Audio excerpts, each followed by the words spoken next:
Will, this is a new venue for Act for Dummies. We're at NCMA World Congress in Dallas, Texas. Howdy, Scott.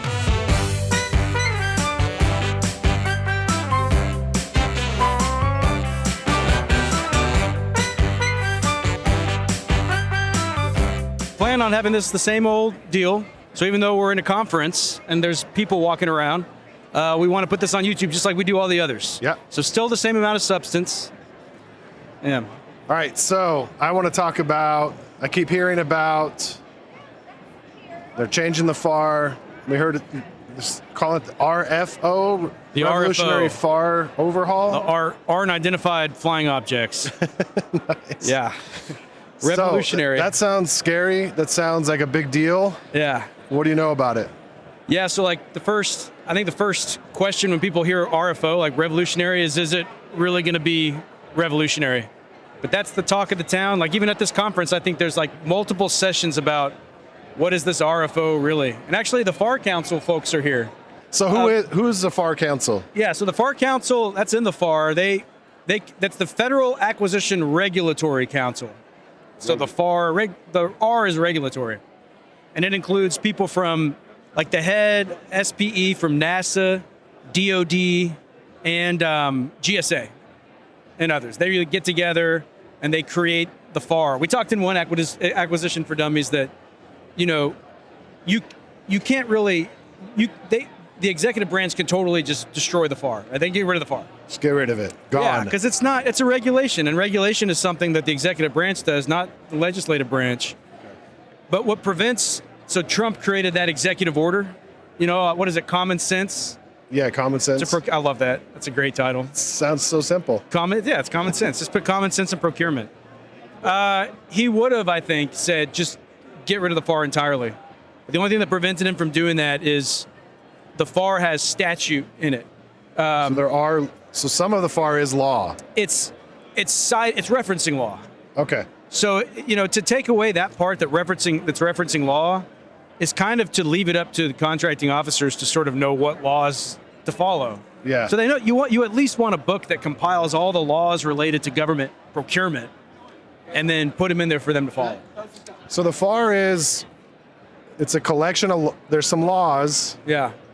But then some of it's stuff that's added on. Yeah, they call that. Does a normal person, a normal contracting officer know the difference between what is the law and what is kind of that's a good regulation? Question.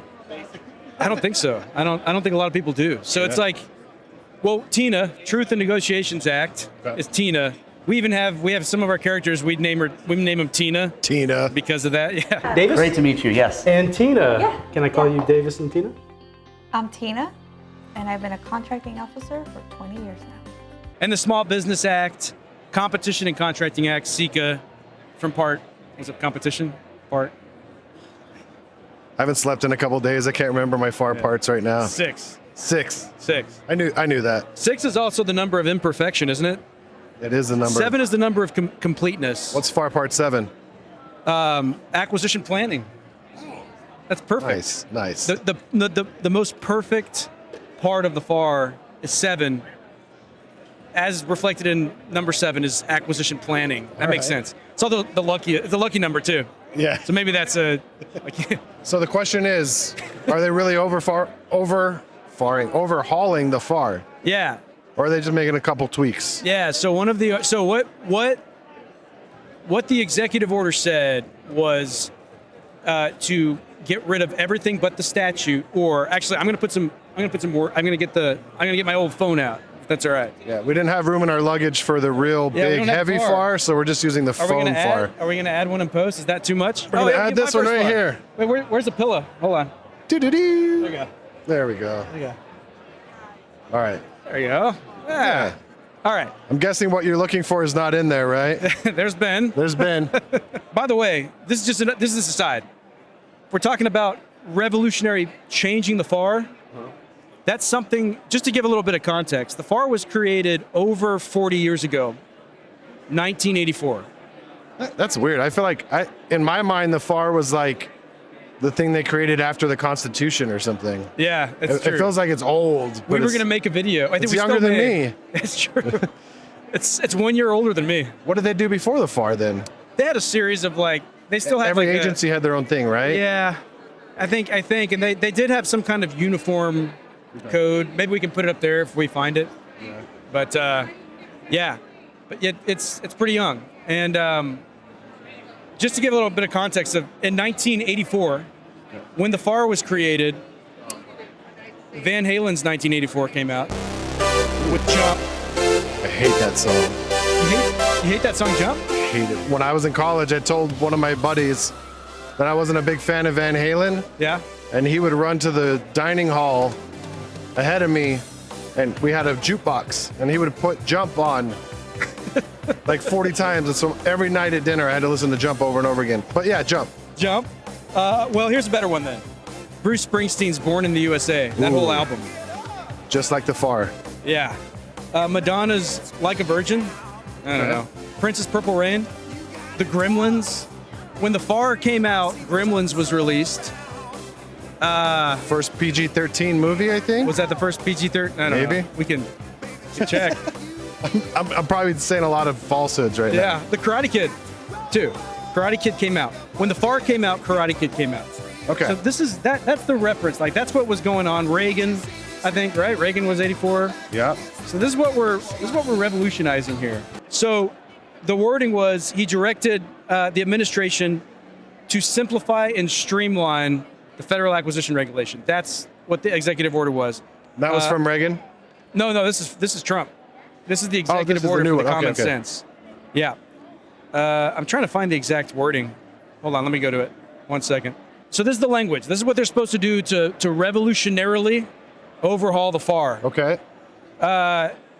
To make sure it only contains provisions by statute. Okay. Like the provisions in there, like in Part 25, you have to follow the Buy America Act, for example. Okay. And then here's the weird language. It says, or essential, so it says or essential to efficient, secure, and cost-effective procurement. So that's if non-regulatory language or non-statutory language that's still essential to efficient, secure, and cost-effective procurement. So what does that mean? You could like translate that to basically say that's the whole FAR. Yeah. Like, well, all of these things are essential to efficient, cost-effective procurement. I'm sure some people do say that. Yeah. Yeah. Some people probably say we need more FAR. Exactly. We need more FAR. Yeah. It'd be funny. So it could be bigger. Yeah, exactly. It'd be funny if through all this, the FAR actually gets bigger. Like as they start to overhaul it, Yeah. they're like, oh, wait a second. We need a little bit more explanation here. We did the FAR 3000 or something like that. Yeah, we did a commercial on that, the FAR 3000. Maybe we're Yeah. headed that direction. It's not too long. It's small enough to fit in the trunk of your car, but it's more about the depth of guidance. So this means that the procurement acquisition lead time will be reduced? Ah, yes. Lead times are covered in Part 274. So that's the plan. And what they have right now is the FAR Council is creating the RFO, Revolutionary FAR Overhaul, and one by one, part by part, they're not going in order. They did start with Part 1, but they are releasing a very simplified, plain language version of each part of the FAR. Oh. And then the agencies have to comment on that part and show how they're going to deviate. And then eventually it will turn into rule, but it's not rule right now. So it's like the FAR is the King James Bible, Yeah. and this new one's going to be the message. Yeah. All right. That's true. You know, it could be. We can cut this if we need to, but I've been reading a lot of books on the making of the King James Bible, Yeah. and King James wanted a new version that didn't have comments and stuff. So they got people from Oxford, Cambridge to get together to really go through the Greek and Hebrew to come up with the King James. Oh, wow. So I was thinking as I read this is kind of like the creation of the King James Bible. Like they're borrowing pieces here and there, but they're actually trying to come up with a better, well, I mean, the Bible's not like, the Bible's the Bible, you know. Yeah. But they're reading the Greek and the Hebrew to maybe come up with a better translation. It's probably easier to read Greek and Hebrew than the FAR, though. Yeah, that's true. It's an easier language. So the order directs his administration to simplify and streamline the federal acquisition regulation, which governs federal procurement to ensure it contains only provisions required by statute. All right, let me go to the next one. So all the agencies then must ensure that their agency-specific regulations abide by this new kind of restatement of the FAR. Okay. They put their thing in, and then the order mandates like this interim guidance. That's what's happening right now. So there is no new FAR right now. Right now they're just spitting out this kind of interim guidance. Agencies are commenting on it. We can comment on it. We can go into the acquisition.gov website, read their new translation of Part 6, and go in and say, wait, what happened to international agreement or whatever? And but then there's going to be the next step is they're going to take all that and they're going to turn it into an actual rule. And once they make it a rule, the FAR dies in 4 years. In 4 years. 4 years, it's gone. And then we have something like this. Just a much simpler. Just some hand-drawn pictures and a couple words. Wouldn't that be great if this was the... We should tell them, hey, why don't you guys just take this? Yeah. Yeah. We do have a joke here about the FAR Council. Yeah. So anyway, that's the deal. And so what we have right now is we have like 6 or 7 parts that they've already kind of released to the public. And it's pretty good.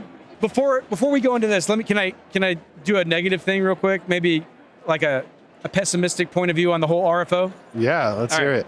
So one thing you can argue with this, so there's going to be a very simplified version of the FAR. I forgot the language they said, but it's basically plain language, a plain language version of the Federal Acquisition Regulation, right? Okay. And then they're supposed to make so once you strip the FAR of all of these, like we call it like bowling without bumpers, right? Yeah. So once you give the bowlers no bumpers at all, then the question is, well, are we making this too flexible? We haven't trained our workforce. This is another thing we can talk about. We haven't adequately trained our workforce to master the field, to rely on those rules, which they really shouldn't. Our workforce shouldn't have to lean on the FAR as a crutch to begin with, but they do. That's where our training has led them to. So because of that, we need to give them something, because we're about to. Trump wants everyone to like do common sense. That's fine, but do we even have common sense in our workforce to begin with? We take away these rules. That's very scary. We're basically, and not to, this is not our viewers. Our viewers are not this, right? Yeah, if you've seen our videos, you know what's up. If you watch our videos, you know what's up. But some of the workforce are riflemen that are really bad shots that should not be given a brand new rifle that has no safety on it, right? Then it's like, what in the world are we doing?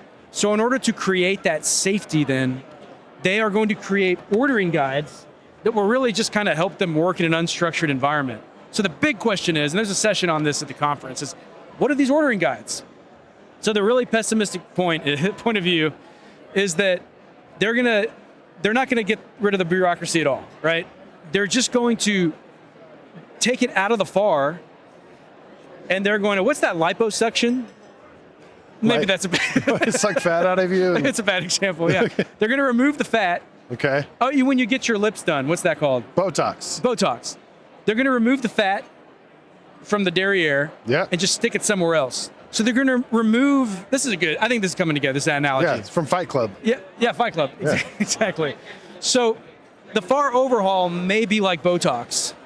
Let's hope it's not like Botox, because what they'll do, I like this analogy more and more. What they'll do is they'll remove the bureaucracy from the FAR, but then they'll put it somewhere else. Okay. Instead of getting rid of it altogether. It's like, okay, well, we'll remove it from the FAR and then put it in the ordering guides, or we'll put it in the agency stuff. And so that way they follow the executive order and they say, Trump, Mr. President, we did cut down the FAR, but the whole spirit of the executive order was to get rid of bureaucracy altogether.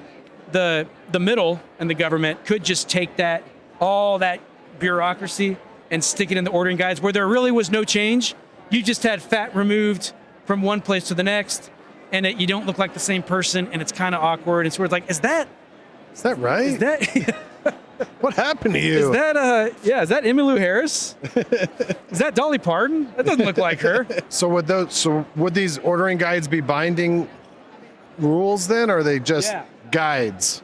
I want to give you the wording on that. They're supposed to just be guides. Okay. There's language. I can't find it out, but there's language there's OMB guidance that came out. said, we will create these ordering guides. By the way, there's no ordering guides right now. If you go to the RFO site, this is July of 2025. You go to the RFO site, and it'll say ordering guides, TBD or something, or coming soon. But they say that the ordering guides will really just be best practice examples of what you can do.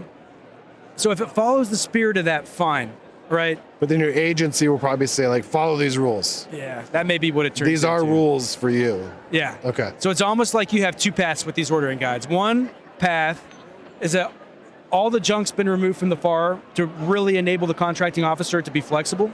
And I'm going to mention a provision that really shows that I really like about the RFO. But all power is given to the CO. Great. And these ordering guides are just a guide to help you, because this is very unstructured. Yeah. That's one path. The other path is everything's been removed to the FAR, and there's a sign that says, see ordering guides for your mandatory guidance. And that's kind of, someone mentioned that this happened in the DFARS, was the defense supplement, went through an overhaul as well. And they stripped the DFARS, but they're like, oh, we don't want to lose all this bureaucratic goodness. We got to put it somewhere. So they put it under something called PGIs. We've never talked about PGIs before, have we? No, never. I think First time I've heard it. It's procedures, guidance, and instructions. Okay. So they just made another DFARS. They're like, the PGIs became mandatory as well. Yeah. So they just stuck the requirement, they put it somewhere else. That is the epitome of bureaucratic, right? It's like if someone tells you to do something, you strip away the whole intent behind it and the spirit behind it, and you're like, okay, we will literally do that thing. We will literally take away the stuff from the FAR, but then they'll put it somewhere else. So they'll literally do it, but they won't capture the spirit of why Trump wrote that in the first place. So a question I have for you, it seems like this is just a common thing that happens in government, and it happens in other places too, I'm sure. There's a lot of people who don't like freedom. They like, put me in the box, tell me what to do. Yeah. Do you think the FAR, the way we end up here and then we continually end up here, is that happening at the level of the COs, or is that their bosses who don't trust them, so they keep cramming down rules on top of them, or is it them, they don't want that freedom, they just want, give me the rules and I'll follow them? I think it's both, unfortunately. I mean, I think my favorite part of the workforce to connect to are the COs and the contract specialists, those who are just starting. We got an awesome email from someone. Yeah, we did. That was great. Yeah. Should we call him out? Who was it? Jeff or Ben? You remember the name of the guy that sent us that awesome email? From Hill Air Force Base? Contract specialist? All right, we'll call him out. We'll call him out. He's just started his job. He found our channel. That's the kind of zealous new contract employee that I love reaching out to, because they want to know, but maybe they're just not getting fed what they need to. So, however, there are some people who we shouldn't have hired, who treat this like a regular government job. You got to get them out of there. I think the Doge has been trying to get them out of there. Our viewers are not that way, right? But sometimes you and get... if you are, keep watching. If you are, keep watching. To not be that way. Your career is really good. Stay tuned, because the other thing is people get that way by just being so disheartened and just unmotivated because they're just being dragged down by the leadership. The other is the leadership in the middle, right? And I use a workout example, like when you're trying to lose weight. Like there's the top who wants to lose weight, like your brain wants you to lose weight, and then the body starts losing weight, and then maybe you start losing weight in the arms and in the legs, but the most stubborn fat to lose is the frozen middle, that the belly fat. The belly fat is that frozen middle bureaucracy. Maybe it's in the Pentagon, it's in the headquarters of offices. Those are the people who will take what the brain is saying. Like, I know you want to lose weight, but and usually they're really skeptical. Like, I've seen these administrations come and go. I'm going to stand my ground. All they're doing is wanting change. It's never going to work. And it's never going to work because they don't ever buy into it. President Trump, Secdef Hegseth, these guys, Elon Musk or whatever, these guys cannot accomplish single-handedly what they're saying they need to accomplish. It requires the workforce, the FAR Council, to do what they want them to do. And if they don't do it, it'll fail. Can we do it? What? Can we do that? Let's do it. Let's do it. The way we do it Let's do it. is you watch our channel, watch this episode now. Oh yeah, go ahead, Ben. we Come gotta- on in. Oh, we got a question. Shout out. Well, All right, shout out. you want to sit down? Hi, Will. Come on, you got to come in frame if you're gonna. Oh my God. Do you want to be in frame? No. All right, no, all I'm right, on that's government fine. time. Okay. Oh, You was my DITAP instructor, and we were the only team to get all 4 of the judges' votes for the Shark Tank. what's your name? Nefertiti? Of course, I remember you, Nefertiti. Hi. You sent a note too, I think. Yes. Just Great to wanted see to say congratulations on your first FAR. Well, Yeah. it's gonna have to be rewritten now. It will. But We're gonna have to have it. My first. that's the yeah, new one. Yeah, okay, this just I came gotta in. The definitely FAR get a copy of it. Just released by the FAR Council. This is it. Okay. Well, We're gonna have to catch up. Can we catch up after? Yeah. Absolutely. Thanks for It was reaching good out. seeing you. Do you have a question? Oh, You wanna ask a yes. question? So what has it been like in terms of trying to rationalize what the FAR is going through, where it's heading, and where it's been? Like, what is your challenges in rewriting your first FAR into your second FAR? Yeah. Yeah, so I think the big challenge, we were just talking about this, is revolutionary sounds great. I think we all want revolutionary, but the question is it really going to be revolutionary? Or, the phrase that they use is to get rid of everything but non-statutory, or things that make things efficient, keep the things that make it efficient, cost-effective. Well, that could be everything. Right. You could argue the whole FAR does that, so don't touch the FAR. Right. So we've already seen some stuff come in where they're not doing that. And actually, I like a lot of the new language from some of the parts. But that's our big question and our challenge is what's going to come out of this? And if they really slim down the FAR to this, then what are have you heard of the ordering guides?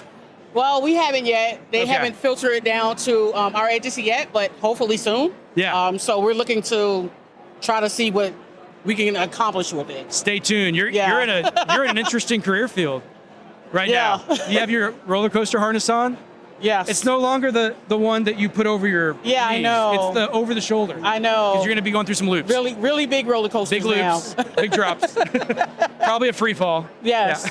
Well, You're it gonna was lose good some seeing change. you. Good seeing you, Definitely Nefertiti. we'll catch up with you. We'll catch up. All right. Awesome. Thank you so much. All right. Jeffrey Larson? Jeffrey Larson, shout out to Jeffrey. He wrote an awesome Shout email. out to We do Jeffrey. get emails and notes, which we thank you so much for feedback, by the way. We should probably say this. Can we We do a love little it. shameless plug here? Yeah, tell us how awesome we're doing. For those who watch our channel, we see the stats, by the way. We know you guys who are watching our stuff and not subscribing. It's a big delta. It's So a big keep delta. watching our stuff. We like watching, but subscribe if you get a chance. It really helps us out. And we love the feedback. We get LinkedIn notes, we get emails, and Jeffrey Larson wrote one of the most meaningful ones because it was a long email about. I sent it to my wife Did you? because, I don't know, it felt like, it felt so good. Yeah. Thank you. And sending it to her was like, see, what I'm doing is pretty important, huh? Yeah. Our whole team read She it. loved it.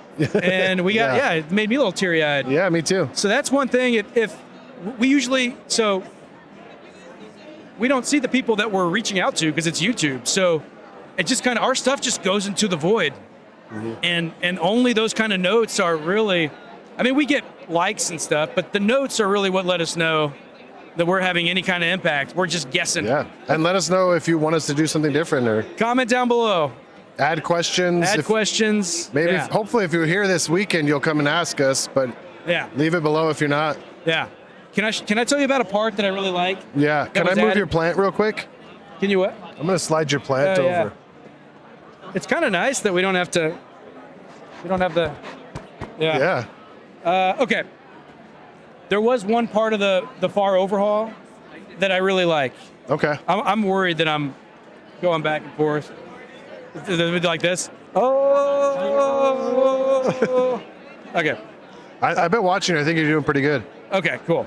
So far, you want me to tell you what they've revolutionarily overhauled so far? So far? So far? All right. Part one. Okay. Let's get some pretty good stuff on part one. Part one's like definitions and Part one is just it's called the Federal Acquisition Regulation System. It's like, this Why- is what the FAR is all about, Okay. the why. Actually, we do a video on part one. It's Yeah. FAR Theater. FAR Theater, Where I yeah. read that part. the and then heart of the FAR. What? It's like the heart of the The FAR. heart of the FAR. So far, so good, pun intended. But look, the FAR states more than guiding principles. It actually begins with a vision in 102A. The vision should be the North Star, the horizon point that keeps us in the right direction as we work to fulfill the rest of the FAR's regulations. Yeah, like the FAR's vision. Yeah. Which they actually don't have a vision in the new one, but so part 1, part 6, competition requirements. Part 10, market research. Market research used to be the shortest part. Like if you want to make yourself feel good, like about yourself, about reading, you read part 10. Now you can read a lot faster. It's way shorter than it even was. It's probably like a page. Nice. Part 11 is describing agency needs. We really haven't talked about that one much. Part 18, emergency acquisitions, which became real big during COVID. 13? 18. 18, okay. 18. You know how I remember that? 18 is like teenager at its height. Okay. Like you even start being allowed to do some things. Is that the tobacco age? Yeah, tobacco age. So if you have children and they turn 18, emergency. Kind of like emergency. It's an emergency. They're going to rated R movies and buying tobacco. Exactly. It's an emergency. It's an emergency situation. Okay. 34 is major system acquisition. 39 is IT. They did that. Okay. 43 is contract mods. And they finally is 52, which is clauses and provisions. Did they make big changes in 39? Because we also had the DoD They really memo didn't. about CSOs and OTs and software. You know, one thing I was kind of disappointed about that they changed in 39. I don't know why they did this. This is the weirdest thing. FAR Council, if you're watching, explain in the comments. Wouldn't that be awesome? Hello, this is FAR Explain Council. yourself. In Part 39, there's a rule that if you're doing IT professional services, you shall not make, you shall not put experience, years of experience as a qualification for IT professional services. Oh, we've got that in our American Deals episode. Dio. She worked all the software and AI mapping for our models. We typically require 30 years experience working with. That's a stupid rule. Yeah, Tom, don't be so lame. Yeah, oh, we do American Deals? Yeah, in American We also Deals. have it in our, we do a Part 39 in 5 minutes. Here's another interesting section in Part 39. Did you know that when you acquire IT, you should not be mandating any minimum experience or education requirements on contractor personnel? Why? Because the best and brightest IT professionals are not necessarily the most educated and weather-worn. Those Gen Z and Gen Alphas have IT flowing through their blood. Don't deny their powers. Yeah. We did the old Part 39 in 5 minutes. Yeah. So you can't do that. The CEO actually has to write a justification that says shall not. And that's really good because, to me, So it used to be you had to have a lot of experience? it used to be that you couldn't. The old rule was good. The old rule made it mandatory. It had the word must. You must not put experience years like qualifications. Yeah, because all the 20-year-old kids that have only been doing it for a year know more than all what of us about old them guys. Gen Zs coming out of Yeah. Stanford? Like they have no experience whatsoever, but they're a lot of them probably the people we want. Yeah. The FAR overhaul, this is just a little tidbit, but in the FAR overhaul in Part 39, they changed must to should, thereby not making it mandatory. It's one of those funny, I didn't want to call it ironic things, but they were making a lot of things discretionary. And the irony is that's one of the things where making that discretionary could actually lead to more restrictions because everyone's, I don't know, people weren't following it anyway, so. Yeah, the one rule that was like, It's good to be mandatory. you have to be more open. Yeah. They're like, nah. Yeah, because it was like it was a restriction, but it was restriction not to do something. Like, don't do this. Yeah. And now the new RFO is like, you can do it. It's fine. Okay. So, anyway, let me tell you about the one I like though. Can I tell you about the part that? Yeah, let's hear it. I like what they did to Part 1. All right. So Part 1, actually, real quick before I do Part 1. One of the things you can do, if you're in acquisition.gov, actually does a really good job with the RFO, like getting to know it and everything. It's pretty, like, we actually make fun of acquisition.gov in our a lot Wayne's of our World jokes, parody. yeah. All right, well, let's review some ways you can read the Federal Acquisition Regulation, or the FAR. Okay, well, first we have the paper FAR. Back to basics. Nice. Yeah, ooh. I like the way the paper feels on my fingers. I like the way it smells. He shoots, he scores, all right. I want my baby FAR, baby FAR, baby FAR, baby FAR, baby FAR, all right. Okay, next up we have ChatGPT. Instead of a book, we have a laptop with a lot of knowledge. I think it's a pretty gnarly way to research the FAR. What do you think, Klinger? I do too, Cohen. But I also ponder the impact of generative AI on our society and whether our reliance on the insurmountable amount of knowledge will impact our understanding of what we're reading. But yeah, I think it's pretty gnarly too. All right. Right on. Last up, we have acquisition.gov. Right on. Acquisition.gov is it's pretty good too. Yeah, it's great. Because it's to me, it's such a. There used to be a FAR, for those who remember, on Hill Air Force Base. It's called the FAR site. It was awesome. It was just really easy. It had table of contents you can click. Acquisition.gov, in my opinion, a lot of people's opinion, did not do a good enough job. Did a very good job on like navigating the electronic FAR. Okay. They did an awesome job, I think, with the RFO. Anyway, Awesome. for what it's worth. What you can do, though, is you can click on the part 1, and it'll show you the deviation, like what the FAR Council did with part 1. But then if you scroll down below, I can't really show this, but... I'll show it on the screen. Okay. It shows what the agencies did, and the agencies' deviations actually explain what the FAR Council did a lot better. Like, does that make sense? Like, yeah, I think in their writing of whether what they're going to accept from the FAR Council, they create, DHS does a good job. They create a chart saying, all right, here's what the FAR Council kept, here's what they changed. So for each part, what I recommend, if you really want to know what the new FAR parts do and how they deviate from the old FAR part, read one of the agency's summaries of it, also in acquisition.gov. Okay. Anyway, I'm taking a long time to get to this part of the FAR I like, so let me get to it. I know, I'm on the edge of my You're on the seat edge of your here. seat. Yeah, I can't wait. It's riveting. I want to All hear right. what you like. It is under career development. It's under contracting officer. So contracting officers used to not say this. I looked in the old FAR. Maybe I'm wrong. Comment below if I'm wrong. But it used to not say this. When it talked about the duty of the contracting officer, it talked about a lot of things that it can't do.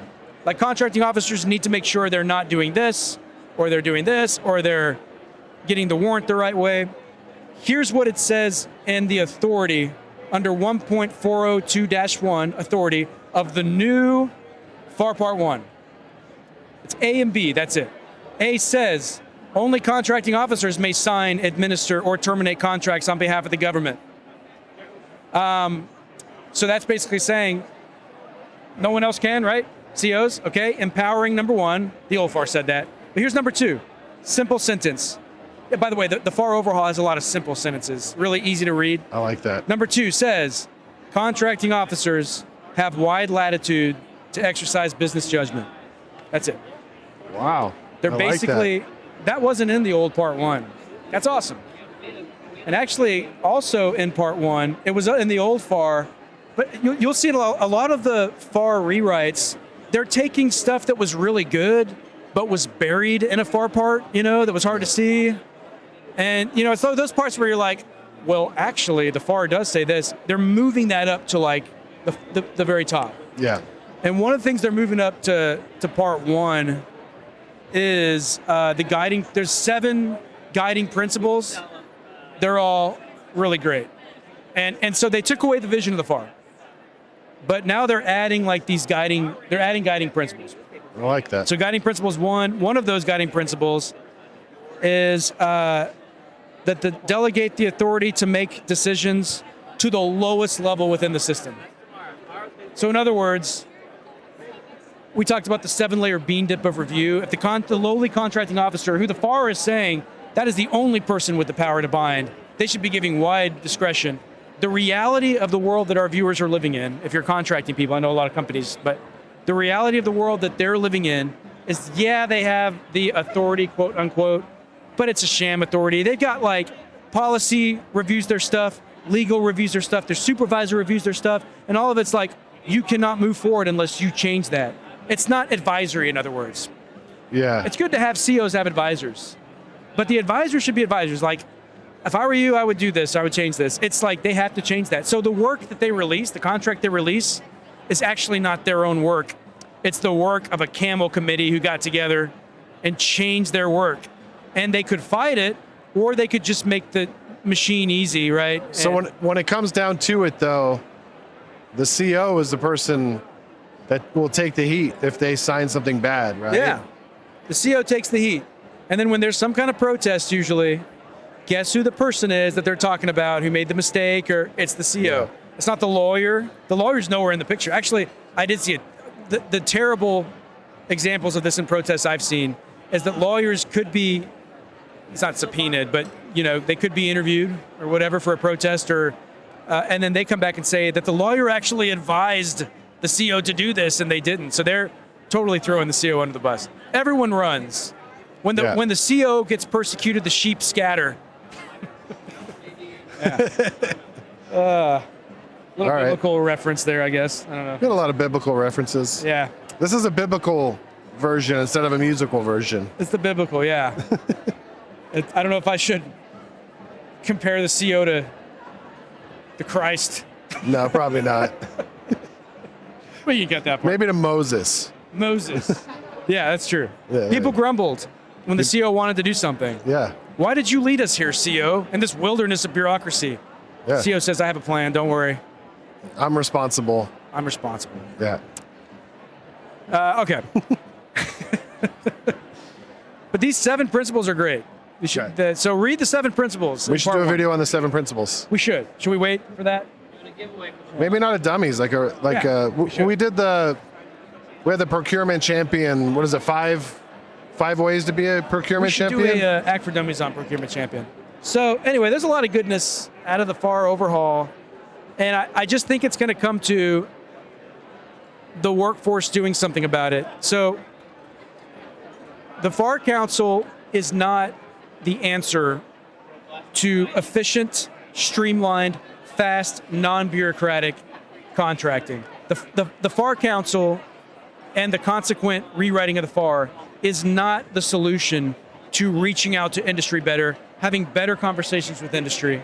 The FAR Council is not the answer to better negotiations for emerging technologies and software.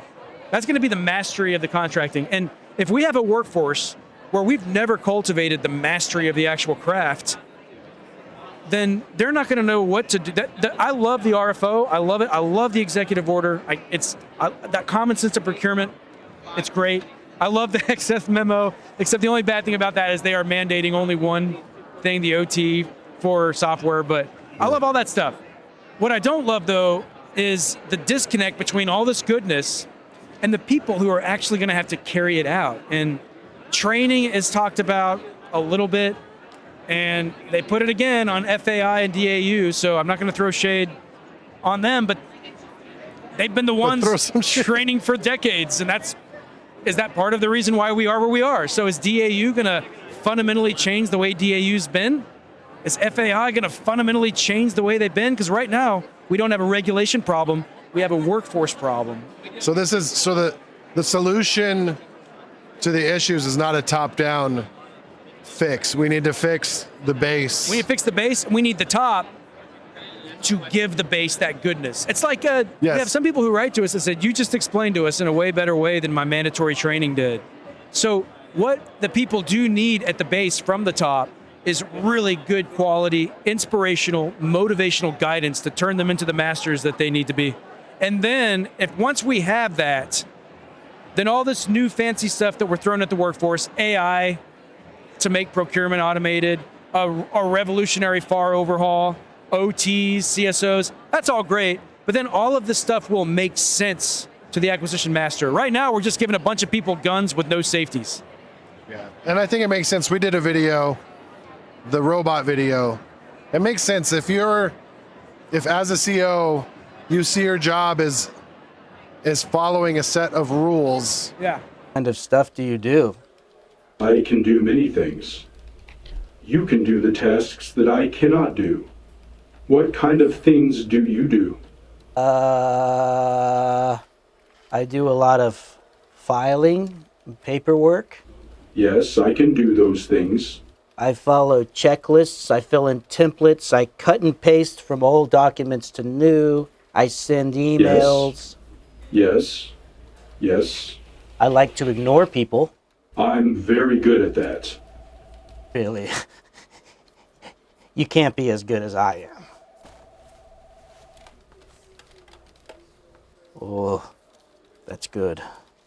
Okay, well, what can't you do? I do not have an understanding or investment in the overall mission. Yeah, me neither.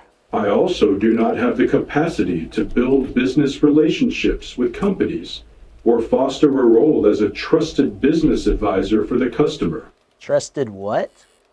Well, I'm also not advanced enough to engage in critical thinking and creative problem solving. I mainly automate menial tasks. Critical thinking? Is there a checklist for that? Well, okay. It sounds like government procurement is a robot's job. You may want to start packing your things. Actually, no. I'll pack your things for you since I can do that as well. Going through the maze, that is exactly what AI does really, really well. Exactly. Their job's gonna be replaced. Yeah. Yeah. So it's gonna be. It's a workforce that is unfortunately compliance driven. Yeah. Nothing against them, but they've been trained that way and wired that way because of the incredible responsibility. We are the largest buyer in the world. Well, the Department of Defense is, but the government is. Yeah. And you can get in trouble for you can do a lot of stupid stuff that gets you in trouble. Yeah. So for the last couple decades at least, the name of the game has been risk aversion because we don't want to land on the paper. But now the government's calling on us to take a little risk, to go from compliance driven to mission driven. We have a lot of things happening in the world. Yeah. That we need to not be compliance driven right now. We need to be getting it done. Yeah, that's right. Yeah. If only there was a workforce at scale. There's a lot of people who are mission driven, but if only the whole workforce of contracting officers were completely dedicated to the mission. They memorized their mission of their agency. They worked really closely with requirement owners. They knew industry like the back of their hand, where they're communicating with them. If we had that kind of person who understood the underlying principles of competition, the underlying principles of publicizing contracting actions in Part 5, then they wouldn't need Part 5 or a rewrite of Part 5. They get the spirit of Part 5. All right, so again, we're going to do a couple of these out in this conference. Hopefully you guys can hear this. There's a lot of people walking around. This is great. We're going to try to get more questions in. If you are, wait, you're not going to be at the conference watching this video. No, this is coming out after the conference. Yeah. Here's my idea. If you're a procurement champion, comment below the mission of your agency from memory. And how you help it. Help you help your mission. That'd be awesome. All right, this is good. All right, we'll see you next time, guys. See you next time. We'll be in the same place. So. Yep. Bye. Boom. Well, jump.